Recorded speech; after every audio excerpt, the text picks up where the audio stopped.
So hello, and we're back. I'm Ralph, I'm Yat. and sadly wala si Anndwin. Natambak siya sa As you requirements. can see, So this will be like a two-person episode. And anyway, this is the After Class podcast.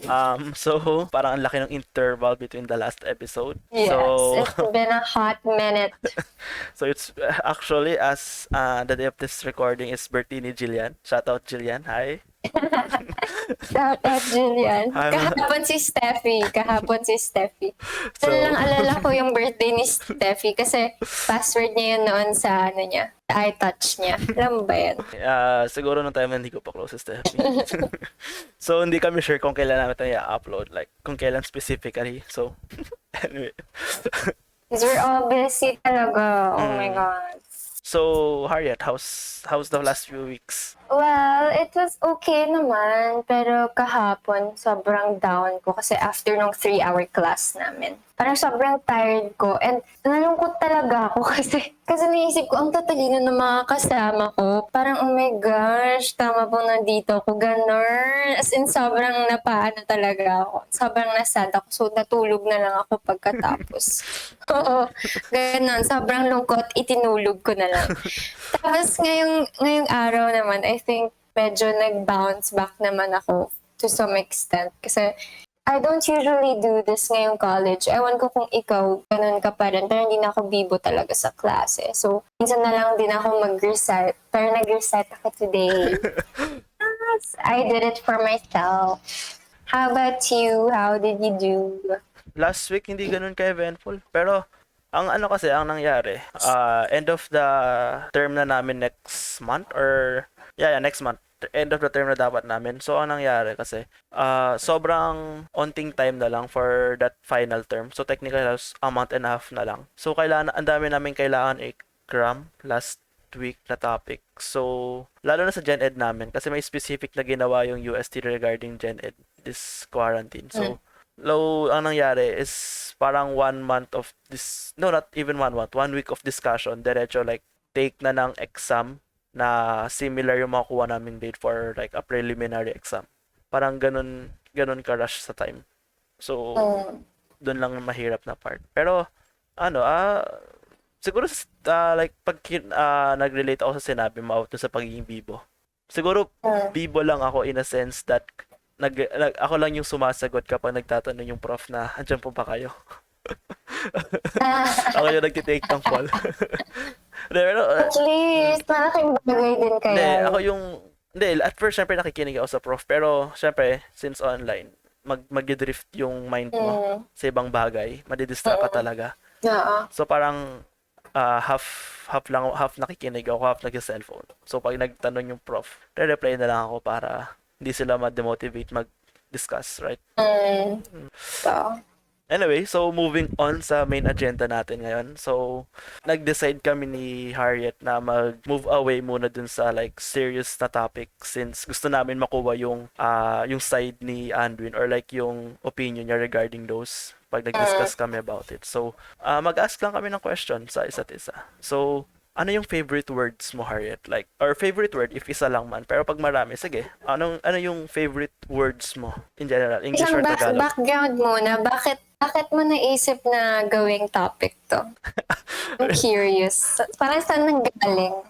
Weirdly enough, kasi may parang practice na sa bahay namin na magdadasal kami every 7. So, ang nangyari, if wala akong class, nagsiset na ako ng time na around 6 or like 6:30. Wala na akong ginagawa. Like, waiting na lang ako sa mga family members namin na may ginagawa pa before prayer time. So, naka-chill lang ako sa sofa namin. Tapos, it hit me lang na, oh wait, gusto ko malaman yung favorite word ni Harriet and ni Anndwin. Kasi alam ko na yung favorite word ko eh. So, ano kaya yung favorite word nila? Like, and then gusto ko rin i-share kung bakit ko favorite word yun. So, ito tayo. Siguro, actually, nung inisip ko nga yan, parang what's my favorite word? Una, parang ang dami pumasok sa isip ko. Tapos after, parang nawala na lahat. So, ayun. So, lagi ko nga itong sinishare actually nung high school. Ewan ko kung alam mo kung nasabi ko na ba sa'yo. Alam mo yung word na wistful? Wistful. Hindi ako familiar. Yes. So, from this dictionary, it says, wistful is used when you are thinking about something that made you happy in the past. So, it's a form of longing. Ayun, so imagine a word, ganun ka pa. Diba parang nag-alala ka ng happy memory, tas na-sad ka about it. So, it's a form of longing na parang naiinggit ka dun sa past self mo na, hala, bakit, ay, buti pa siya na, ano niya, buti pa siya na feel niya yung emotion na ganyan, or buti pa siya nandun siya sa, sa event na yon ganon. Wala lang, parang I think mako-connect ko siya dun sa the irony of saying, see you again. Is it the irony or the paradox? Basta yung see you again na phrase, it's like both happy and sad because it's sad because you're parting ways. Pero it's happy because there's a future that you will see each other again. Okay. Alam mo yun? Parang nasa gitna siya na it can be sad but it can also be happy because it's hopeful. Yes. Yung in-explain mo yung, my first what's the word? word. Wistful? Wistful. Yeah, yung in-explain mo siya, ang naiisip ko agad is parang naiingit ka dun sa past self mo. Kasi you're enjoying a specific time in your life na maybe right now hindi mo siya ine-enjoy the same way you enjoyed it before. Like yung first time yung, let's say, nag-party ng friends nyo, right? Maybe right now hindi kayo like as wild as you were nung time na yun.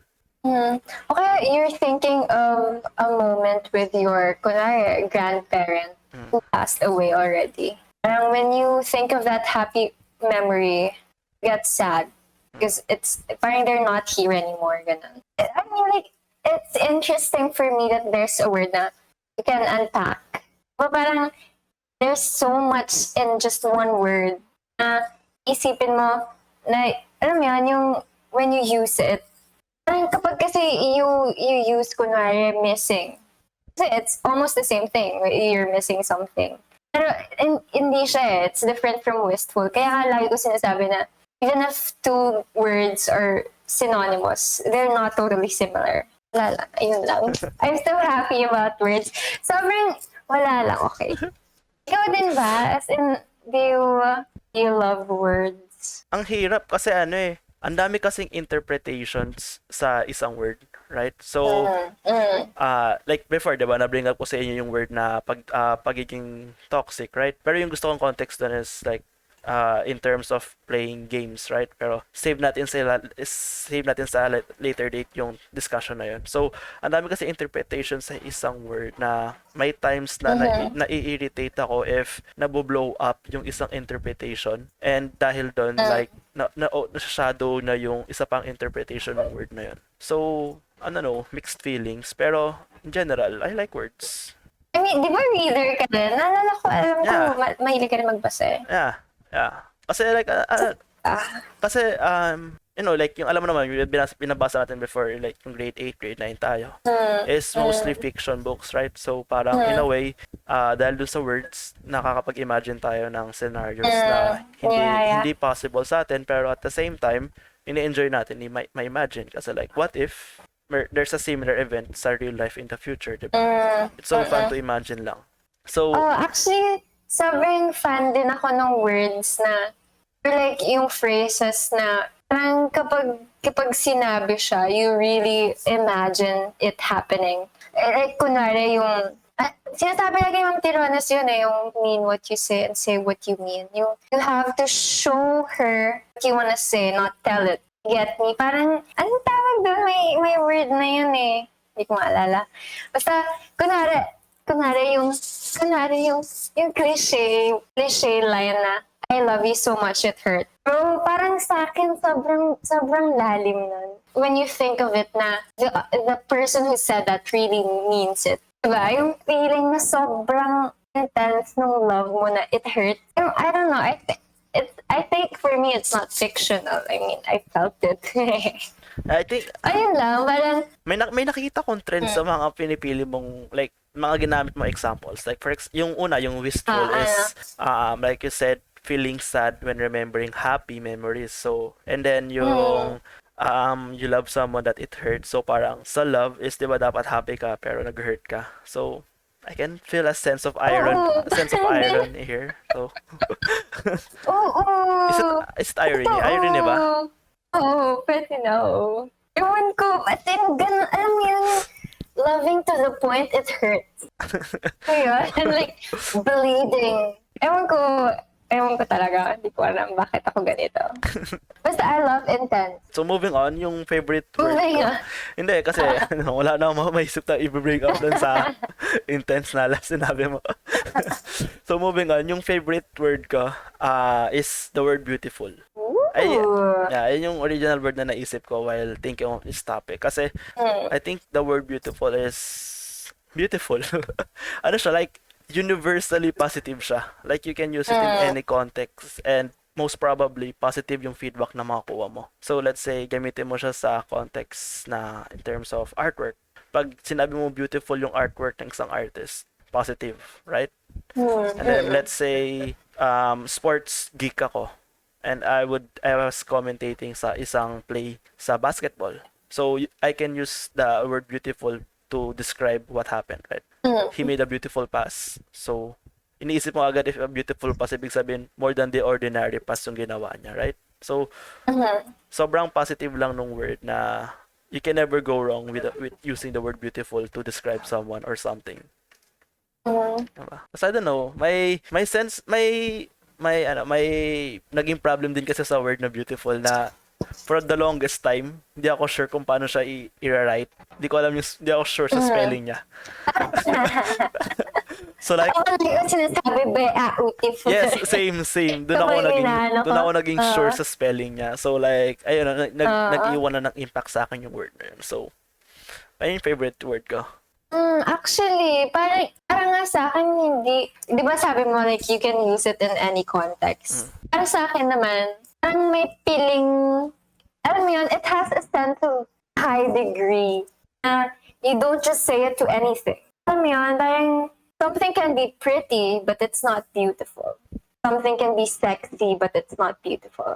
Yun lang. Yeah, like yung Parang example ko earlier, like yung sa pass, it's like more than the ordinary pass. So, yun na yung, kaya naisip ko yung word na beautiful. It's like you're saying it's something more than the ordinary. Truly. May nalala ko dun sa word na beautiful if we're saying it to a person. Kasi may nagsabi sa akin before sa kablock natin, or I'm not sure if may nagsabi sa akin or like may nabasa lang ako sa internet about this, that sa girls, no offense to parang if yung girl is like in terms of height maliit, most of the time tatawagin siyang cute, and then if she's tall, most probably tatawagin siyang beautiful. Tama ba yung naalala ko? Parang ganun yung naalala ko sa term na beautiful. So yun nga, parang talagang, parang ibang level siya. Ibang level kind ng good. Ang dami ko hindi naiisip kasi na pwede, like, inspiring, mga ganun. No, like, so, like a replacement for the word beautiful kapag ginagamit siya. Ang dami ko talaga naiisip, like, immaculate, perfect.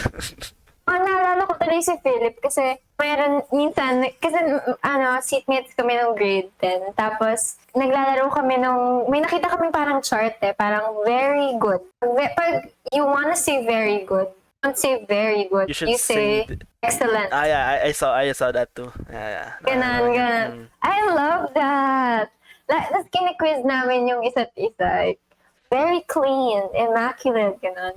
Nakakatuwa lang kasi sabi nga, I think kasama yun dun na it's not the purpose of words to pursue yata. Hindi ko na talaga maalala.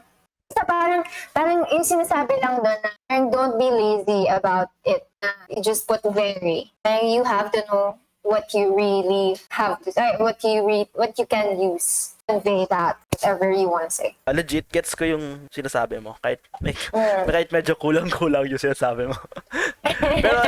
pero, there are times na parang speechless ka, right? So, like, di mo maisip yung sa isang word na, like, magde-describe ng scenario. Parang sobrang ganda, mapapawaw ka na lang. Like, wow. Lala kasi mabakay ka. Wow. Wow. Tama. Moving on. Harriet, sabi mo before may isa ka pang word. So, ano yung word? Yes. For my second word, wait, do you know contronyms? No. It's di ba may synonym, may antonym, may contronym. Ngayon, contronyms are, hold on, I'm gonna search. A contronym is a word that is the opposite of itself. Like, antonym niya yung sarili niya. Used in different contexts. For example, bolt. Bolt means to fasten, di ba? Parang to make this something stay. Okay. Another meaning for bolt is to run. Escape. Bolt. Okay, isa pang example. To dust. Alright, to dust with fine gold. To dust means is like to sprinkle something, right? But also to dust means to dust. You're like cleaning it. Okay, so one word with two different meanings, ganun ba? Pero yung isang meaning ng word na yun is antonym ng isang yun. So there's a very specific word for each word para maging contronym? Contronym ba? Contronym. Oh, wait. Sobrang... But used in different contexts. Okay, kunwari, ito, meron pa dito. Everyone else left the party. So, you are the only one left. Diba? Yung sa first word, it's leave. Parang malis na yung iba. Oh! Pero dun sa second word, ikaw na lang yung natitira. Oh, okay. Right? Okay. Right? But the thing is, Ang ayun nga, intriguing. used in different contexts. Yes. Okay. I love contronyms. So, ayun nga, yung second word ko is a contronym. Egregious. Actually, naging contronym lang siya kasi yung ano niya, yung parang archaic, as in yung usage niya in the past was an antonym of it. So, ang egregious now is outstandingly bad. Yeah, it's only bad. Yan yung naisip kong word. Ang before niya is remarkably good. Yeah. But it's how they use it in the past. Kasi daw, I think nag-evolve na lang yung word. Meron ako nakita na parang they use it sarcastically na hanggang ngayon, ang umabot na sa atin is negative na siya. So, ayun lang. I think egregious naman kasi, ayun nga, actually, i-relate ko yung subject namin kahapon. Sabi nung prof ko, war and peace lie in the same sphere. War and peace are totally different things. Pero kung iisipin mo, parang siyang nasa isang line. Tapos if you just step one, kahit isang mali mo lang, you can go with the other side. So it's very, Very... hindi ko mahanap yung word. Basta alam mo yun, parang sobrang dali lang na mag-pass. So, ang sa akin, yung egregious na outstandingly bad, remarkably good. It's like, just going past the ordinary. Parang, you become something na remarkable. You become something outstanding in a positive or negative way. Diba? Parang when they say na, ano ba yan? Bad publicity is still good publicity? Parang kung ano na lang magpasikat sa'yo, gano'n. Tama ba yun? Bad publicity is still publicity pala. Maganda sanang segue yun sa iniisip kong ano. Pero, gusto ko muna ibigay yung word ko before tayo mag-move on dito. Yeah. So, yung second word ko is the word clutch. For context, yung meaning kasi ng clutch para sa akin is doing something great under so much pressure. Right? And ako, mahilig ako mag-learn ng video games, specifically like MMOs tsaka RTS, meaning real-time strategy. So, most of the time, if nag-clutch ka sa ganun games, that means you are on the verge of losing that game, pero you came back to win it. Right? That's so nice. I love that. Diba? So, in the context of video games, that's the idea of clutch. Like, nagpe-perform ka even though you are losing pero nang comeback win ka.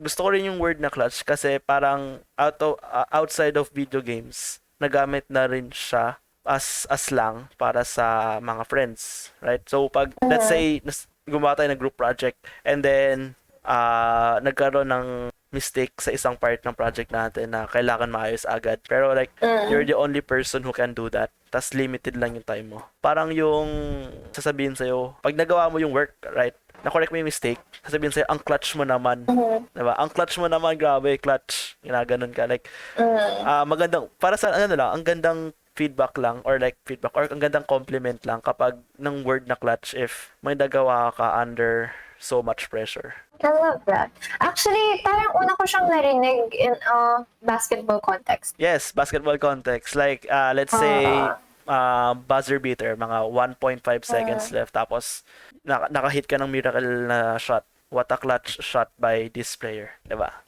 So parang sobrang ganda nung compliment sa'yo if clutch yung sinabi sa'yo. Like sobrang ganda nung na-achieve mo in that moment. Kasi there's so much pressure. Most of the time pag na-pressure yung isang tao, mag-underperform ka or like force mo sarili mo to overperform, which then forces you to make mistakes, making you not perform, 'di ba? So ang ganda lang ng word na clutch para sa akin. Oo nga, kasi parang when you try to go deeper, makaka-clutch ka lang kapag hindi ka tumigil eh. Kahit na sobrang parang ang ano mo na, parang ang disadvantages na nung situation or talagang parang matatalo na kayo. But you still broke through it. You see the results and it's good. If you want to clutch, kailangan mo mag-grind. And then kailangan mo i-grab lahat ng opportunity na makikita mo para lang like, you know, to do that clutch. Okay, so na-mention ko before na parang maganda siyang segue is dun sa bad publicity is still publicity. Still. Right? And in my opinion, nabubulol talaga ako. In my opinion, bad publicity is in a way the best kind of publicity. Kasi what I meant by best is it's the fastest way to gain publicity. Totoo lang. Right? Halata naman ngayon. I mean, if let's say in a streaming context, if na-involve ka sa isang scandal and let's say hindi ka big streamer, pero yung streamer na ka-involve mo is like bigger than you, mag-grow din yung fan base mo kasi kahit hahanapin din nila yung side mo dun sa scandal na yun, right? So in a way, yung bad publicity na nakuha mo, nag-help siya i-grow yung fan base mo or yung audience mo. So technically, best kind siya kasi hindi mo na magagawa yun by slowly, hindi mo ma-achieve that same number of audience by slowly grinding it out without that scandal. Right? It's the fastest way. So, ito yung main point ko sa bad publicity is sa konteksto ng mga games like sports, esports, or any competition na nag-aalaw nito. I think if pwede, mas maganda na there's a kind of trash talking dun sa competition. Alam ko like sa marami na hindi maganda yung take nila sa trash talking. Sa side ko lang parang yung trash talking adds a flair sa competition. Diba? Ang cool lang. Ang competition ba? No, like let's say sa Concrete example. Ano ba mga example? MPL, ganun. Hindi ako gameplay. Let's say Valorant. Puso Valorant ngayon, right? Let's say two teams is competing, right? So, let's say, sinasabi ng player na to na this player cannot hit his shot kasi importante yung shot na yun. So, okay, that's good trash talk. See? Parang now, pwedeng mag-build ng narrative yung audience na this player hates this player or like this player is the rival of this player. Kaya, nagbabanter sila. Right? So, parang yung audience ng team na to is maki-curious dun sa player na to sa kabilang team and vice versa. Ang gusto ko lang sabihin, iniisip ko, bakit nga ba yung negative yung maangat sa isip ng tao? Pag sa trash talking. Like, diba sabi mo nga, bad publicity is is the best publicity. Parang, bakit nga ba kapag may negative na nangyayari, yun yung fina-focus ng mga tao? Like, if you did something bad. Yung take ko lang dyan is, in general, people like to build narratives sa mga nangyayari. Right? They like making stories kung ano nangyari or kung ano mangyayari. Right? And it's easier if from a bad starting point yung narrative. Like, you can go with redemption story, right? You can go na lumalala siya. You can go to the point na bigla na siya nag-fade away. Or bigla siyang nagbago. Or bigla siyang, let's say, na-involve in a different scandal. Right? So, mas madali yung gawin compared na, let's say, from a good starting point. Let's say, nag-start siya ng maliit na business. Good starting point for a narrative. Anong magandang future ng narrative na yun? Lumaki yung business. Yun lang yung possible good ending dun sa narrative mo. So, sobrang limited ng narrative ng people. Ayun yung, So you like it parang when you start from the bottom, then you go from there. what? Wait, what? Like, yung i-develop mo yung story. No, I know. Ayun yung general understanding ko from what I have observed dun sa mga napapanood ko. People like to build stories about sa ganun, sa mga public na nangyari. And I'm not saying na everyone is ganun.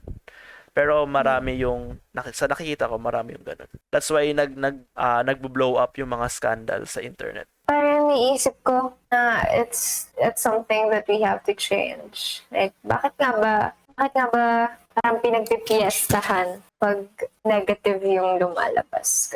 Parang sana may world na may alternate world na kapag they see na you're really striving for it, you're not doing anything bad, that's when you get your glory. Sorry if abrupt yung cut. Medyo nag-fall down the rabbit hole kami ni Harriet ng onte. So anyway, isa ko pang word is siguro yung word na underdog. Gusto ko lang yung ganong kind of story, the underdog story. When you hear the word underdog, it's like you're seeing that person, that team has to overcome something much bigger than itself. And everyone loves that kinds of stories, di ba? Diba nga, they always root for the underdog nga. Do you do that? Do you root for the underdog? I don't know. It depends on the narrative. Kung paano binild up yung underdog. Kung paano nila sinet up as the big bad yung kailangan niya i-overcome. Kasi if yung villain na sinet up mo is sobrang hated ng community, then mas maganda mag-root sa underdog. Kasi if majority ng community mo is nag-root sa underdog, that means maganda yung nagawa mong story for the underdog. At the same time, maganda yung character for that underdog to overcome. I mean, maganda yung villain for that underdog. Maganda yung pagkagawa sa kanya. Right? Everyone loves a good villain. Actually, ang naisip ko sa underdog, it's hindi naman niya kalaban yung villain. Parang there's just someone na mas sangat. Parang, kunwari, si Shirato Rizawa. Haikyuu, yes. Shirato Rizawa. Tsaka Karasuno. Parang yun, parang this one is just so good kasi. Tapos underdog yung Karasuno. So parang you're just rooting for the Kasi ang dami ng fans nito ganon. Diba? So yung Haikyuu reference bigla. Anyway, kasi kasi pag nag-root ka sa parang halos lahat kasi ng story from the point of view of the underdog. Imagine. True. Remember. Right, kasi parang if nag-write ka ng story na from someone from the top, possible. I mean, may anime na ganun. Now they are writing from the perspective of someone from the top. Pero ang hirap kasi nasa top na siya. Kasi pag nasa top ka na, it's just a problem of consistency na lang. So I see. Alam mo yung, di ba, may napansin ka sa akin kanina, ngayon na napapansin ko sa'yo, gusto mo talaga yung narrative. Galing ka from the negative to the positive. Di ba may number line? Parang gusto mo magsimula sa negative, tapos papataas ka. Okay. Positive as in something from nothing. Tapos may magiging ako. I like saying ganun, to be honest. Parang hindi ka naman underdog. What do you mean? Wala akong maiisip na context na underdog ka. Well, yeah. Hindi ko rin ma-imagine sarili ko as underdog ako. Like, I'm more of that. Parang main character feels ka. No. Feel ko ako like yung middle guy na parang hindi ako yung magiging on the top pero at the same time hindi ako magiging underdog. Ay, sila oikawa ka lang. Oikawa. Haikyuu references. So, hello. We're back.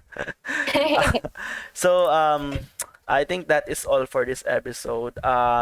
If sa tingin nyo lacking in terms of content, kasi hindi pa kami like sanay na dalawa lang kami na nag-talk. So parang maybe there are awkward moments pero I don't know, siguro nga dahil di kami sanay sa mag-present na Dynamic. kaming dalawa lang. Parang yung dynamic na to, hindi kami sanay. Pero, in time, siguro if may ibang opportunity that arises na dalawa lang kami ulit or like kaming dalawa ni Anndwin or silang dalawa ni Anndwin, siguro maging okay, mas okay. Pero I think maganda yung episode. We've touched a couple of things. And Yeah. if napapansin nyo, mas eloquent si Harriet sa English words compared sa akin. I think yung mga word choice like yung maaaral mo na mga grade 5, grade 6 ka. Si Harriet like ang daming words ni Harriet na kailangan ko mag-isip na ano yung meaning. Wait, parang familiar tong word na to. And then may times na hindi ko At talaga alam least tong word na to. familiar. Pero yun nga, sorry if medyo maikli yung episode kasi yun nga, medyo kulang din sa dynamic and mas simple lang yung topic. Mas simple. Simpler lang yung topic namin ngayon. Pero maybe Wala eh. Hito lang kami. Hito lang kami. please watch our other episodes like it's this episode 7, episode 6 na. It's Six. episode 6. So please watch our first 5 episodes. You can visit us on our Instagram, Facebook, and Twitter. I think this will be available in every other news. Anywhere else you can listen Yes, to like Spotify. Spotify, Apple Podcasts, YouTube. So, check out everything. Lahat-lahatin nyo na. Lahat-lahatin nyo na Sorry if talaga. hindi kami naging consistent this last few weeks sa episodes. Natatambakan lang talaga ng works yung iba naming members. So, eto nga, tinry out namin yung kaming dalawa lang. Lagay na lang sa comments kung ano yung sa tingin nyo kung saan kami pwede mag-improve as a duo. And Yes. if We also wanna know your favorite word. We love words. comment, wag lang sa live chat sa Premiere. Comment. Explain nyo rin na. Dapat may explanation na malupit. So, I think yun lang. Yun lang for this episode. So, once again, I'm Ralph. Yeah. And we'll see you after After class. Bye! Masabog ba yung mukha ko kasi 200 ms No, maayos siya. Okay. Alam, hindi ko na maalala.